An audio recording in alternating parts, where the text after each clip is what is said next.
The fifth Wednesday devotion is based on Mark chapter 5, verses 1 through 21.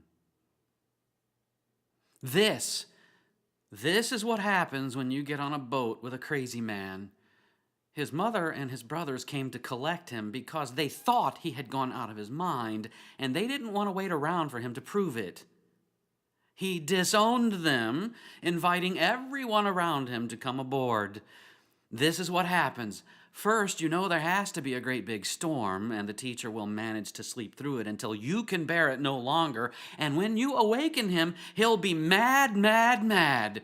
First at the storm, then at you. And just as soon as he settles things with the storm, he turns to settle them with you, right there under the clear blue sky and on calm, still waters that he brought about just so the crowds on shore can hear him yelling at you, "Where is your faith?"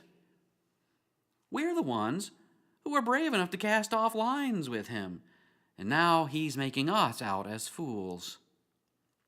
But this is the Son of God, and despite our lack of faith, we have some sort of confidence that being on a boat with the Son of God must be a good thing, that he will get us over to the other side, and that we will find a paradise awaiting us. That's the picture we have, isn't it? Cross the Jordan to get to the promised land? But that's a different metaphor. It's a river. This boat is taking us from the land of unbelief to the land of faith, where the unseen and the seen meld, where bread and wine carry body and blood, where ordinary water washes away extraordinary sin.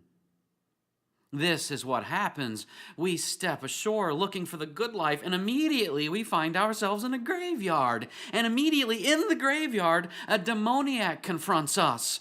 Well, thankfully, not us. This guy is something else, practically all-powerful, breaking chains, howling all night, cutting himself, not with knives or broken glass, but with stones. And not to put too fine a point on it, he lived in a graveyard. This is what happens when you get on a boat with a crazy man. The same man, of course, whose own mother came to fetch him, talks to the demoniac, carries on a conversation with him. What did this look like? Jesus shouting, "Come out of him! Come out of the man, you unclean spirit!" The demon saw the crazy man from afar, ran toward him, and fell down before him. Aren't you kind of nervous?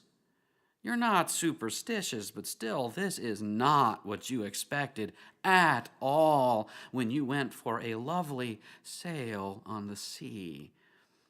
2,000 pigs thunder right past you into the sea, drowning themselves. Well, that's not something you see every day. But the owners are going to be mad.